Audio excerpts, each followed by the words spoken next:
Welcome to my channel. Hello everyone. अगर आपको किसी को मोटिवेट करना है तो आप क्या कहते होंगे? कोई निराश है, कोई हताश है, तो उसे हमें अगर मोटिवेट करना है तो हम कहेंगे अरे तू हिम्मत रख, सब ठीक हो जाएगा, सब ठीक हो जाएगा, कोशिश करते रहना चाहिए। तो यही बात अगर आप इस तरह से कहें, मुश्किल नहीं है कुछ भी, तू ज़रा हिम्मत तो कर, ख्वाब बदलेंगे हकीकत में, तू ज़रा कोशिश तो कर। तो आप डिफरेंस समझ रहे हैं ना कि अगर आपने बात को कविता में कहा तो उसका जो असर होता है वो ज़्यादा होता है। एक और एग्जांपल देती हूँ। ज़िंदगी में सफलता पाने के लिए थोड़ा जोखिम उठाना पड़ता है। सीढ़ियाँ चढ़ते समय ऊपर जाने के लिए नीचे की सीढ़ी से पैर को हटाना पड़ता है।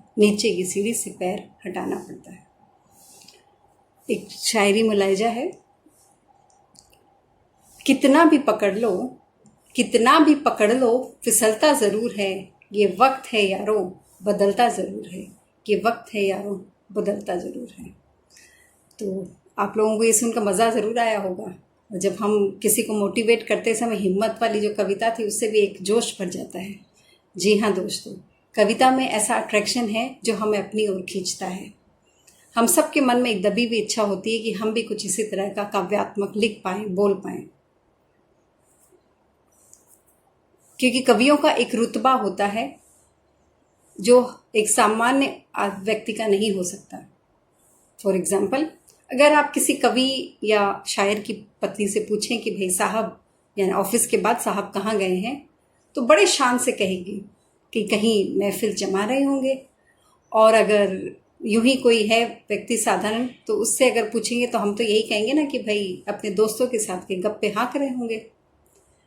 यही डिफरेंस है, लेकिन ये तो एक मजाक की बात है। हर व्यक्ति की अपनी इम्पोर्टेंस होती है, लेकिन ये एक निश्चित तौर पे कह सकते हैं कि कवि जो होता है उसका एक अलग ही रुतबा होता है, क्योंकि कवियों के लिए कहा जाता है मानव होना काव्य है, लेकिन कवि होना सौभाग्य है। मेरे नसीब में यह सौभाग्य तो नहीं है कि मैं कुछ बड़ी कविता या कुछ लिख पाऊँ, लेकिन इसी एक अंदर की दबी हुई इच्छा ने एक छोटी सी ट्रिक को मैंने ईजाद की है, जो मैं आप सबके साथ शेयर करना चाहती हूँ। बहुत सिंपल सी ट्रिक है जिससे आप यदा कदा थोड़ी शायरी तो कर पाएंगे। जैसे आकाश में रवि और धरती पर कवि की बात ही कुछ और है। तो आप समझ गए होंगे, यही एक छोटी सी ट्रिक है कि बात ही कुछ और है। इस तरह से आप दो राइमिंग वर्ड्स को मिलाकर तुकबंदी कर सकते हैं और एक छोटे मोटे शायर बन सकते हैं। फॉर द एग्जाम्पल, अगर आपको किसी के खाने की तारीफ करनी है तो अगर आप सिंपली ऐसा कहते हैं कि भाई खाना बहुत अच्छा बना है, तो शायद उसे उतना मज़ा नहीं आएगा। लेकिन अगर आप ऐसा कहें, अगर आप उनको किसी नामी गिरामी व्यक्ति से कंपेयर करके बोलते हैं कि मोहम्मद रफ़ी के गाने और आपके खाने की बात ही कुछ और है, तो मुझे लगता है कि आप उन्हें ज़्यादा खुश कर पाएंगे। ऐसे ही एक सिचुएशन और ले लेते हैं, जहां आपको अगर बच्चों या बड़ों के बारे में कुछ कहना है तो आप ऐसे कह सकते हैं बच्चों के लिए गिफ्ट में चॉकलेट और बड़ों के पॉकेट में वॉलेट की बात ही कुछ और है। एक और एग्जांपल देती हूँ कि जैसे ड्रेस की फिटिंग और महिला मंडल की गप मीटिंग की बात ही कुछ और है। और हम लोग साउथ इंडियन डिशेज आजकल बहुत ज़्यादा प्रचलित है, सब उसे पसंद भी करते हैं, बहुत हेल्दी होती है, टेस्टी होती है। तो अगर आपको किसी के साउथ इंडियन खाने की तारीफ करनी हो तो आप उसे दो तरीके से कह सकते हैं। किसी से तारक मेहता में जेठालाल गड़ा और खाने में इडली बड़ा की बात ही कुछ और है। एक और तरीका है कि सपने देखो तो बड़े और खाने में इडली बड़ा की बात ही कुछ और है। तो देखा दोस्तों, बहुत सिंपल सी बात है, लेकिन अगर आपको इस तरह से कविता में आप उसे बनाते हैं तो बहुत मज़ा आता है।